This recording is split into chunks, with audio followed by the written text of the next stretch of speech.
Shalom Bapak Ibu Saudara jemaat kekasih Tuhan. Saya sungguh sangat senang boleh pagi hari ini kembali menjumpai Bapak Ibu Saudara jemaat yang kekasih. Saya percaya ibadah raya pagi hari ini Tuhan ada di tengah-tengah kita. Saya berharap, saya berdoa kita semua tetap ada di dalam pemeliharaan Tuhan. Kita semua dalam keadaan yang baik-baik, rohani dan jasmani kita. Dan pagi hari ini kita boleh menikmati hadirat Tuhan, memuji dan menyembah Tuhan. Pagi hari ini saya rindu untuk membagikan kebenaran firman Tuhan bagi kita semua. Ada satu judul yang Tuhan taruh di hati saya dan ini sangat penting sekali untuk dibagikan, untuk kita renungkan, untuk menjadi dasar hidup kita. Tema firman Tuhan pada pagi hari ini adalah berubah atau berbuah 30 kali lipat, 60 kali lipat, dan 100 kali lipat. Nah Bapak Ibu sekali lagi tema yang akan kita renungkan, yang akan kita bahas pagi hari ini adalah berbuah 30 kali lipat, 60 kali lipat, dan 100 kali lipat. Saya mengajak kita semua, mari kita membaca firman Tuhan menjadi dasar pembahasan, dasar renungan daripada firman Tuhan pada pagi hari ini. Di dalam Matius pasal yang ke-13, kita akan baca ayat 3 sampai dengan ayat 9. Dan kita akan lompat di ayat 18 dan ayat 23. Demikianlah firman Tuhan. Dan ia mengucapkan banyak hal dalam perumpamaan kepada mereka. Katanya, adalah seorang penabur keluar untuk menabur. Pada waktu ia menabur, sebagian benih itu jatuh di pinggir jalan. Lalu datanglah burung dan memakannya sampai habis.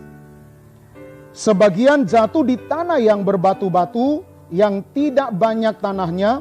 Lalu benih itu pun segera tumbuh karena tanahnya tipis. Tetapi sesudah matahari terbit, layulah ia dan menjadi kering karena tidak berakar. Ayat 7, sebagian lagi jatuh di tanah semak duri, lalu makin besarlah semak itu dan menghimpitnya sampai mati. Dan sebagian jatuh di tanah yang baik lalu berbuah. Ada yang 100 kali lipat, ada yang 60 kali lipat, ada yang 30 kali lipat. Siapa bertelinga hendaklah ia mendengar. Bagian kedua ayat 18 sampai dengan ayat yang ke-23. Karena itu dengarlah arti perumpamaan penabur itu. Kepada setiap orang yang mendengar firman tentang kerajaan sorga, tetapi tidak mengertinya, datanglah si jahat dan merampas yang ditaburkan dalam hati orang itu. Itulah benih yang ditaburkan di pinggir jalan. Benih yang ditaburkan di tanah yang berbatu-batu ialah orang yang mendengar firman itu dan segera menerimanya dengan gembira. Tetapi ia tidak berakar dan tahan sebentar saja. Apabila datang penindasan atau penganiayaan karena firman itu, orang itu pun segera murtad. Yang ditaburkan di tengah semak duri ialah orang yang mendengar firman itu, lalu kekhawatiran dunia ini dan tipu daya kekayaan menghimpit firman itu sehingga tidak berbuah. Yang ditaburkan di tanah yang baik ialah orang yang mendengar firman itu dan mengertinya dan mengerti, dan karena itu ia berbuah. Ada yang 100 kali lipat, ada yang 60 kali lipat, ada yang 30 kali lipat. Nah Bapak Ibu Saudara jemaat kekasih Tuhan, yang pertama saya rindu menjelaskan kepada kita karena istilah 30 kali lipat, 60 kali lipat, 100 kali lipat, ini adalah istilah yang tidak asing lagi bagi kita. Ini istilah seringkali dipakai oleh para hamba Tuhan atau oleh kita, tetapi sangat disayangkan karena istilah 30 kali lipat, 60 kali lipat, 100 kali lipat seringkali salah mempergunakannya. Seringkali kita mengira ada orang atau ada hamba Tuhan yang kalau berdoa, mendoakan seseorang memakai istilah ini dengan tujuan untuk Tuhan memberkati, dengan tujuan 30 kali lipat, 60 kali lipat, 100 kali lipat adalah bicara berkat secara materi atau berkat secara jasmania. Bapak Ibu, percayalah bahwa istilah 30 kali lipat, 60 kali lipat, 100 kali lipat dalam konteks perumpamaan Tuhan Yesus ini sama sekali tidak ada kaitannya, tidak ada hubungannya dengan berkat-berkat lahiriah, berkat-berkat secara materi. Kenapa? Karena istilah 30 kali lipat, 60 kali lipat, 100 kali lipat itu adalah bicara tentang kehidupan yang menghasilkan buah atau berbuah, yang adalah hasil dari benih yang ditabur di dalam hati seseorang. Nah, benih yang ditabur itu yang akan bertumbuh dalam hidup seseorang dan menghasilkan buah. Nah, buah yang dihasilkan oleh karena benih yang ditabur di dalam hati seseorang itu yang akan bertumbuh dan menghasilkan buah atau berbuah. Nah, berbuah di sini itu bisa 30 kali lipat, 60 kali lipat, 100 kali lipat. Nah, oleh karena itu kita mesti mengerti apa sebenarnya tujuan Tuhan, apa sebenarnya maksud Tuhan Yesus, di mana Dia membuat perumpamaan ini atau menyodorkan perumpamaan ini kepada setiap kita orang percaya. Nah, mari kita lihat saudaraku, waktu Tuhan Yesus menyampaikan perumpamaan ini, Dia bukan hanya membuat perumpamaan, tetapi pada ayat 18 sampai 23 itu Tuhan Yesus sekaligus memberi arti daripada perumpamaan. Tapi kalau Bapak Ibu cermat menyelidiki, menelitinya dengan baik, maka saudaraku pengertian daripada perumpamaan yang disampaikan oleh Tuhan Yesus itu adalah merupakan panduan, karena ada banyak hal, ada banyak kekayaan kebenaran di dalamnya yang belum tereksplor, yang belum ditemukan, yang belum terbuka bagi kita. Oleh karena itu lewat kesempatan ini saya rindu untuk membagikan kepada kita semua. Nah, Bapak Ibu, saya akan memulai saudaraku dari konteks kisah ini terjadi, yaitu pada waktu Tuhan Yesus menyampaikan perumpamaan ini. Sebenarnya konteks saat itu, situasi yang terjadi saat itu dalam keadaan yang bagaimana. Nah, kita bisa lihat saudaraku di ayat yang kedua sampai ayat ketiga, dan kemudian ayat 10 dan ayat 11. Nah, mari saya bacakan ayat 2 sampai dengan ayat ketiga. Demikian firman Tuhan. Maka datanglah orang banyak berbondong-bondong lalu mengerumuni Dia. Saya lompat ayat 3. Dan Ia, yaitu Tuhan Yesus, mengucapkan banyak hal dalam perumpamaan kepada mereka. Jadi Bapak Ibu, dalam 2 ayat ini konteks peristiwanya yaitu adalah pada saat Yesus sedang mengajar begitu banyak orang. Dikatakan ada banyak orang yang berbondong-bondong. Memang tidak jelas berapa jumlah, saudaraku. Tapi dikatakan bahwa ada begitu banyak orang berbondong-bondong. Dan orang banyak ini mengerumuni Tuhan Yesus. Dan saat itu Tuhan Yesus menyampaikan tentang perumpamaan tentang menabur benih ini, saudara. Nah, kemudian ayat 10 dan ayat 11 dikatakan begini. Maka datanglah murid-muridnya dan bertanya kepadanya, kepada Yesus, mengapa engkau berkata-kata kepada mereka dalam perumpamaan? Jawab Yesus, kepadamu, yaitu kepada murid-muridnya, diberi karunia untuk mengetahui rahasia kerajaan sorga, tetapi kepada mereka ini siapa Bapak Ibu Saudara? Ini adalah kelompok orang banyak yang berbondong-bondong. Kepada mereka tidak, artinya tidak diberi rahasia untuk mengetahui rahasia kerajaan sorga itu. Nah, Bapak Ibu Saudara, kalau kita melihat saudaraku, kita bisa menemukan seolah-olah Tuhan Yesus itu membedakan antara kelompok orang banyak yang berbondong-bondong, itu dibedain dengan murid-muridnya. Kenapa?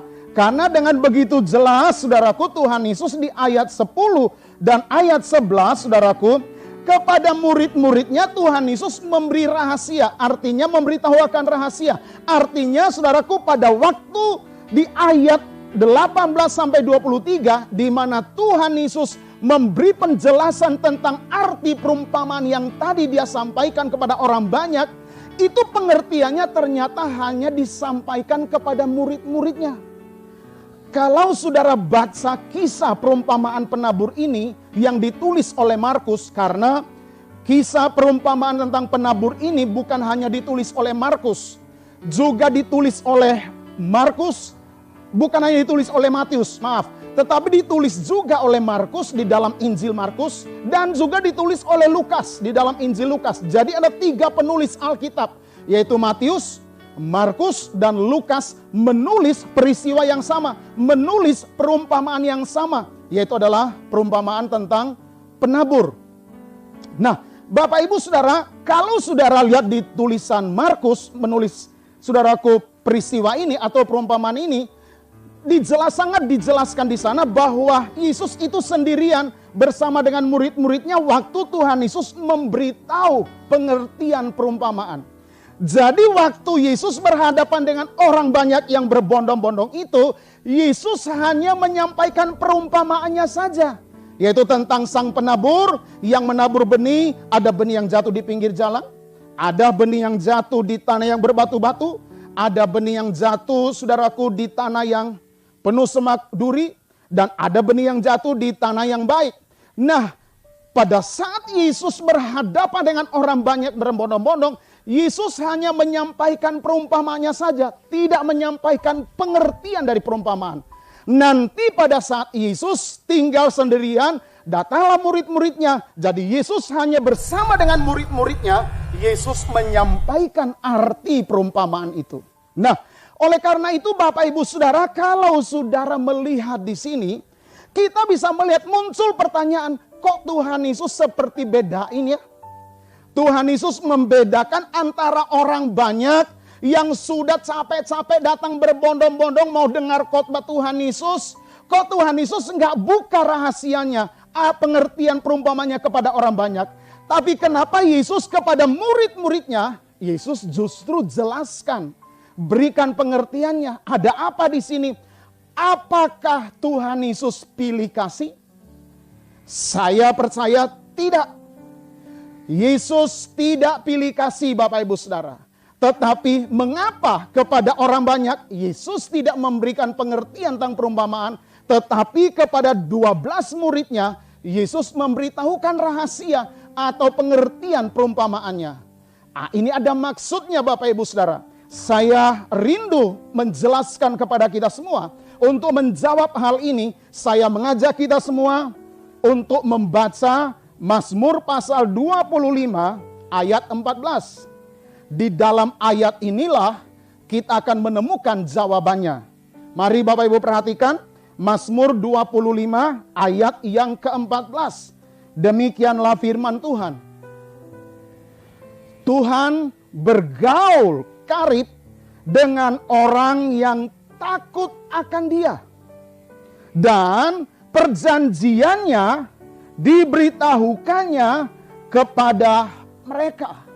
Bapak Ibu Saudara jemaat yang dikasihi Tuhan, sangat jelas di dalam ayat ini Tuhan memberitahu ada sesuatu yang hebat, yang luar biasa. Ayat ini berkata, Tuhan bergaul karib dengan orang yang takut akan Dia. Perhatikan, bergaul karib. Nah, akibat kalau bergaul karib dengan Tuhan, kalimat selanjutnya bilang apa? Dan perjanjiannya, saudara garis bawahi kata ini kata penting. Dan perjanjiannya katanya, diberitahukannya kepada mereka. Mereka ini siapa? Mereka ini adalah orang-orang yang bergaul karib dengan Tuhan. Atau hidupnya dekat dengan Tuhan. Hidupnya melekat kepada Tuhan. kepada orang yang bergaul karib dengan Tuhan, katanya perjanjiannya diberitahukannya kepada mereka. Nah, kalau saudaraku kita baca ayat ini adalah terjemahan baru di Alkitab yang kita pegang.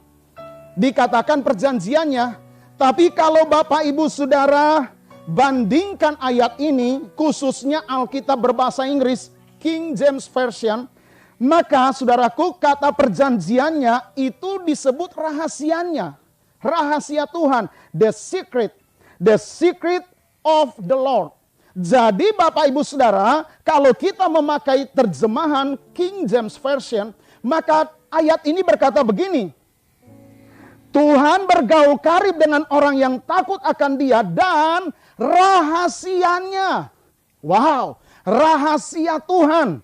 Rahasia dari Bapa kita di surga, Tuhan kita, itu katanya diberitahukannya kepada mereka. Nah, saya percaya Tuhan Yesus pada waktu Dia memberikan perumpamaan tentang penabur, Tuhan Yesus tidak sedang pilih kasih. Tuhan Yesus tidak sedang membedakan, tapi Tuhan Yesus sedang menunjukkan kepada kita bahwa rahasia Tuhan itu hanya bisa disampaikan kepada orang yang dekat dengan Dia.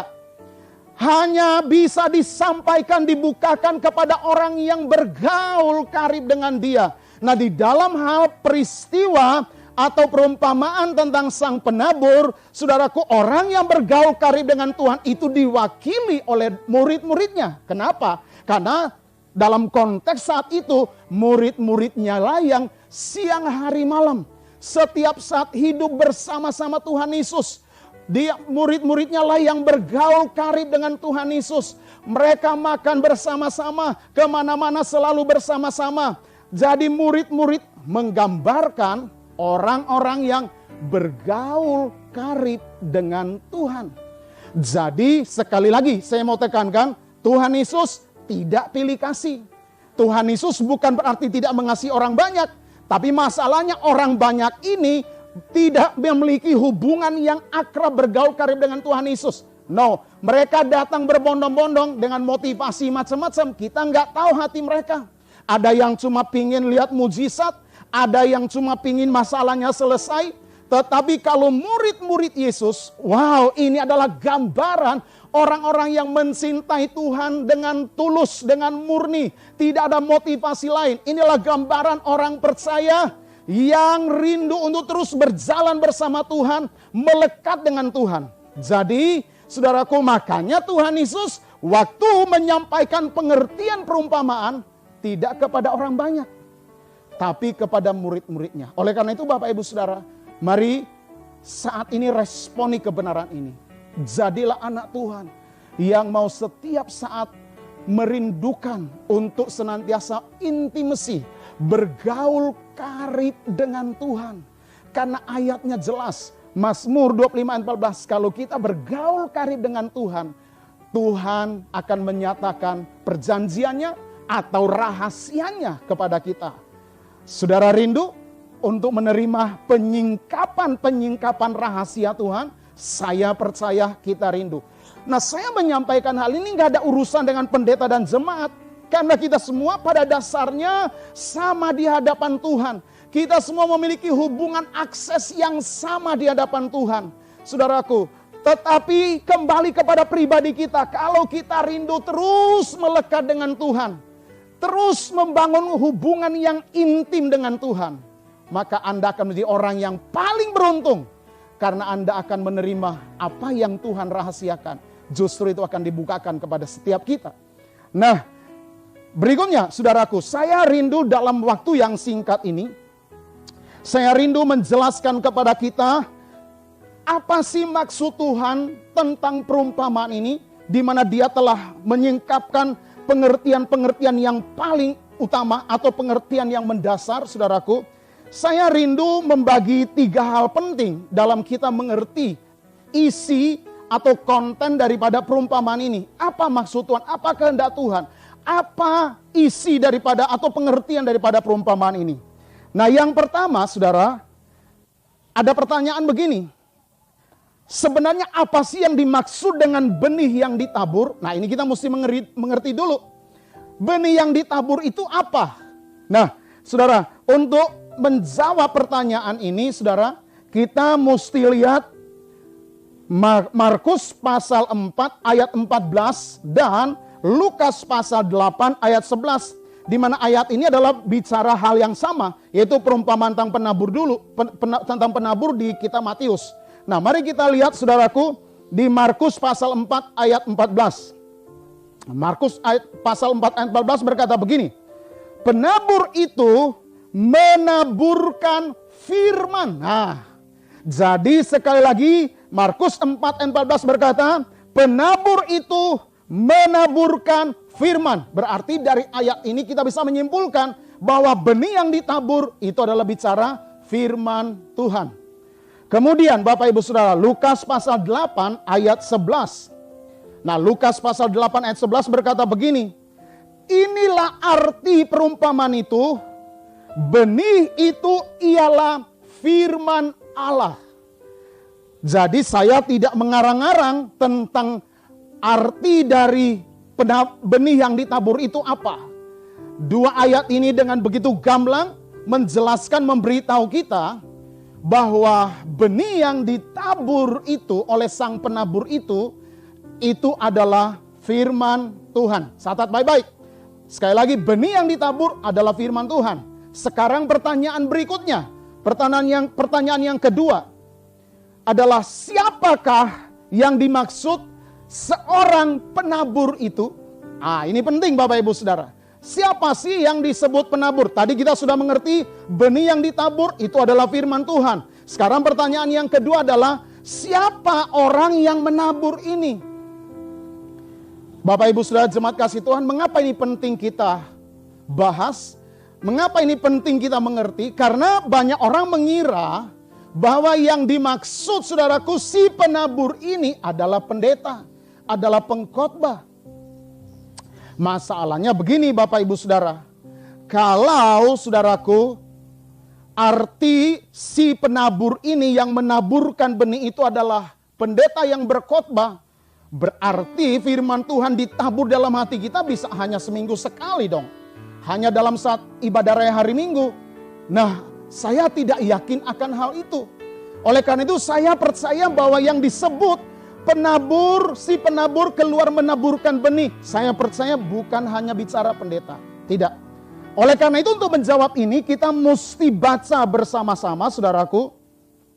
Siapa sang penabur ini saudara? Saya rindu mengajak kita membaca Yakobus pasal 1 ayat 21. Tapi kita baca dalam Alkitab versi bahasa Indonesia sehari-hari.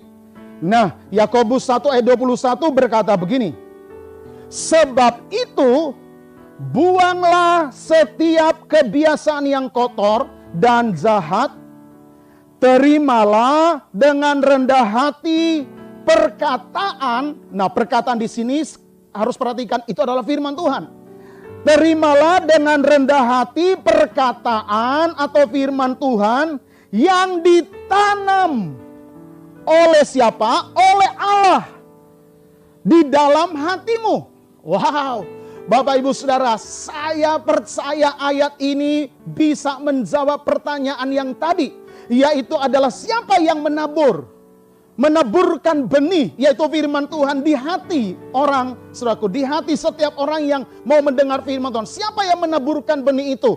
Ayat ini menjawab bahwa yang menaburkan itu bukan pendeta, bukan penginjil, bukan pengkhotbah, bukan. Tapi yang menaburkan benih firman Tuhan itu ayat ini adalah Allah sendiri, adalah Tuhan sendiri. Karena dikatakan dengan jelas, terimalah dengan rendah hati perkataan atau firman Tuhan yang ditanam. Nah, kata ditanam sebenarnya sama artinya dengan ditabur. Jadi ditanam atau ditabur sama aja dua kata itu.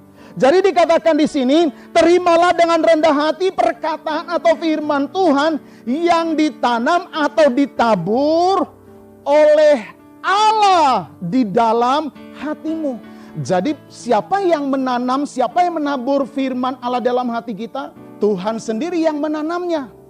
Nah, Bapak Ibu Saudara, oleh karena itu si penabur itu adalah Tuhan sendiri yang menaburkan, menanam firman-Nya di dalam hati kita.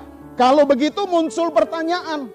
Kalau begitu pendeta, pengkhotbah, siapa mereka? Nah, oleh karena itu saya mau jelaskan kepada kita, ternyata begini. Cara Tuhan untuk menanam firman-Nya atau menabur firman-Nya di dalam hati manusia, itu bisa lewat pengkhotbah, lewat para pendeta yang mengajar firman, yang membagikan firman, yang berkhotbah, atau bisa juga begini Bapak Ibu Saudara, lewat sharing firman Tuhan di komsel. Misalnya, ada komsel sedang berkomsel dan ada satu orang yang sedang sharing, membagikan firman Tuhan.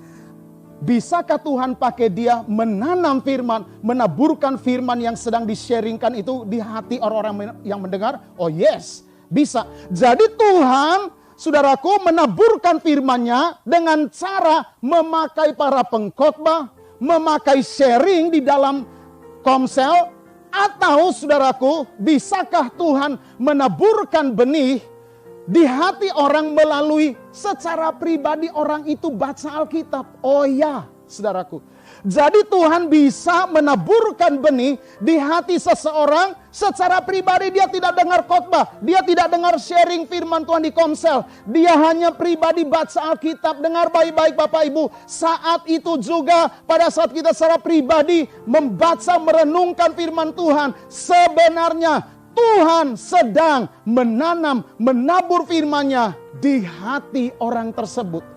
Jadi Tuhan bisa menanam firman-Nya lewat alatnya, melalui para pengkhotbah, pendeta yang sedang berkhotbah, bisa lewat sharing firman Tuhan, bisa secara pribadi orang itu baca dan merenungkan firman Tuhan.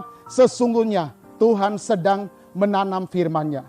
Nah, saya rindu membahas sedikit lagi kepada kita semua. Waktu si penabur menabur benih, yang satunya benihnya jatuh di pinggir jalan katanya. Nah, pertanyaannya, jatuh di tanah pinggir jalan ini apa maksudnya? Saya cukup lama Bapak Ibu Saudara merenungkan apa arti benih yang jatuh di tanah pinggir jalan. Karena kalau 4 jenis tanah ini, tanah pinggir jalan, tanah berbatu-batu, tanah yang penuh semak duri, dan tanah yang baik. Bapak Ibu mau tahu, itu adalah bicara hati kita. Hati kita ibarat tanah yang siap ditaburi oleh firman Tuhan. Nah, pertanyaannya, dari 4 jenis tanah, tanah pinggir jalan, tanah berbatu-batu, tanah yang penuh semak duri, tanah yang baik, saudaraku, tanah hati saudara termasuk tanah yang mana? Nah, ini penting. Oleh karena itu, saya rindu membahas secara singkat kepada kita semua, tanah pinggir jalan. Bicara apa sih tanah pinggir jalan? Bapak Ibu jujur, saya merenungkan cukup lama. Tetapi suatu ketika Tuhan membawa saya berjumpa dengan ayat, saudaraku, dalam Lukas pasal 8 ayat 5. Nah, saya rindu kita baca ayat ini. Lukas pasal 8 ayat 5. Demikian firman Tuhan. Sebagian benih, yaitu firman Tuhan maksudnya benih di sini. Sebagian benih jatuh di pinggir jalan, lalu diinjak orang. Wow. Bapak Ibu Saudara, ketika saya berjumpa dengan kalimat diinjak oleh orang, Tuhan buka pemahaman saya tentang sebenarnya benih yang ditabur di tanah pinggir jalan ini bicara siapa. Saudara perhatikan baik-baik. Waktu Tuhan Yesus memberi pengertiannya, Tuhan Yesus bilang begini, tanah benih yang jatuh atau tertabur di tanah pinggir jalan, Tuhan Yesus bilang itu adalah orang yang mendengar firman, tapi tidak mengertinya Bapak Ibu Saudara. Jadi 2 hal yang Tuhan kasih tahu kepada kita. Bahwa orang yang, saudaraku, digambarkan benih jatuh di tanah pinggir jalan, itu digambarkan orang yang dengar firman sih dengar. Tapi saudaraku mereka nggak ngerti. Pertanyaannya begini, yang membuat mereka tidak mengerti itu apa? Itu bukan karena mereka nggak sekolah. Itu nggak ada hubungannya dengan tingkat intelektual. Itu nggak ada hubungannya. Sebenarnya yang membuat mereka tidak mengerti Bapak Ibu Saudara, itu adalah saudara sikap hati mereka. Nah, sikap hati yang bagaimana yang membuat mereka tidak mengerti walaupun dengar firman? Nah, itu terjawab di ayat yang saya baca tadi. Lukas pasal 8 ayat 5. Sebagian benih atau firman Tuhan jatuh di pinggir jalan lalu diinjak orang. Ya, Bapak Ibu Saudara, perhatikan baik-baik. Diinjak orang itu adalah bicara, berarti sesuatu yang diinjak itu bicara sesuatu yang dianggap tidak berharga. Akibatnya bisa diinjak-injak Bapak Ibu Saudara. Nah, jadi diinjak orang ini bicara begini Bapak Ibu Saudara. Ada orang dengar firman Tuhan, tapi bagi dia firman Tuhan adalah sesuatu yang gak berharga. Atau boleh saya katakan secara ekstrimnya, sebenarnya orang ini dengar-dengar firman, waktu firman disampaikan dia dengar, tapi dia tidak menghargai firman itu. Atau dengan kata lain dia sebenarnya menolak firman itu. Oleh karena itu mari hari ini buat keputusan. Buka hati saudara, terima firman Tuhan di hati saudara. Hargai firman Tuhan. Supaya kita tidak menjadi orang yang digambarkan pinggir jalan. Saudaraku. Nah, kemudian yang kedua, tanah berbatu-batu, tanah semak duri. Ini gambaran siapa? Ini adalah gambaran saudaraku orang yang rindu firman Tuhan, haus firman Tuhan, cuma ada masalah. Yaitu ada batu-batu dan semak duri di dalam hati mereka. Nah, hari ini izinkan Tuhan membongkar hati kita, membuang batu-batu, semak duri, dibuang dari hati kita. Dan Bapak Ibu mau tahu, ketika batu-batu yang menghalangi benih firman Tuhan yang bertumbuh, semak duri dicabut, dibuang dari hati kita. Bapak Ibu mau tahukah hasilnya? Hasilnya tanah hati kita akan menjadi tanah jenis keempat, yaitu tanah yang baik. Jadi Bapak Ibu Saudara, saya mau kasih tahu begini.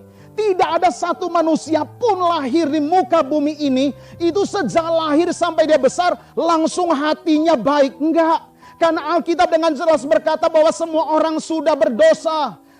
Alkitab juga berkata kepada kita tidak ada satupun yang benar. Semua kita tidak benar semuanya. Semua sudah berdosa, artinya semua hati manusia sudah rusak Bapak Ibu Saudara. Rusaknya itu apa? Ada banyak batu, ada banyak semak belukar, ada banyak tanaman yang asing yang tidak boleh seharusnya di dalam tumbuh atau tertanam dalam hati kita. Nah, tanaman-tanaman liar yang digambarkan batu dan semak duri ini harus dibuang dari hati kita. Begitu batu-batu atau semak duri yang adalah gambaran bisa dosa, kepahitan, iri hati, kesombongan, ego dan macam-macam yang sudah menjadi semak belukar atau menjadi batu yang memenuhi hati kita sehingga firman itu kejepit. Firman ketika dia mau bertumbuh gak ada ruang lagi karena dipenuhi dengan batu dan semak duri. Nah Bapak Ibu Saudara, izinkan Tuhan mengubah hati kita, membuang setiap batu, semak duri dari hati kita. Dan ketika batu dibongkar oleh Tuhan, dibuang, semak duri dicabut dari hidup kita, maka hati kita akan menjadi hati yang baru. Begitu hati kita menjadi hati yang baru, hati yang baik, hati yang model yang keempat, tanah yang baik, ketika firman Tuhan ditabur, firman itu akan bertumbuh dan menghasilkan buah 30 kali lipat, 60 kali lipat, 100 kali lipat. Saya mau tutup khotbah ini dengan kita membaca Ibrani 10 ayat 22. Demikian firman Tuhan, Ibrani 10 ayat 22. Marilah kita menghadap Allah dengan hati yang tulus ikhlas dan keyakinan iman yang teguh, oleh karena hati kita telah dibersihkan dari hati nurani yang jahat. Wow, jadi ayat ini saudaraku, kita akan memiliki hati yang baru, hati yang digambarkan tanah yang baik, yang siap ditaburi oleh firman Tuhan. Maka hati kita harus mengalami katanya dibersihkan. Dibersihkan dari apa? Pasti dibersihkan dari batu-batu, semak duri, harus dibersihkan, harus dibongkar, dicabut, dibuang dari hati kita. Maka hati kita akan berubah, diubah Tuhan menjadi tanah yang baik, yang siap ditaburi oleh firman Tuhan. Saya berdoa, setiap jemaat Tuhan yang mendengar khotbah ini, izinkan Tuhan mengoperasi hati kita. Izinkan Tuhan membuang, mencabut setiap semak belukar, setiap batu yang sudah bertahun-tahun bercokol dalam hati kita. Izinkan Roh Kudus mengoreknya, mencabut dan membuangnya dari hidup kita, dari hati kita. Izinkan Tuhan melakukan itu. Tuhan memberkati kita sekalian.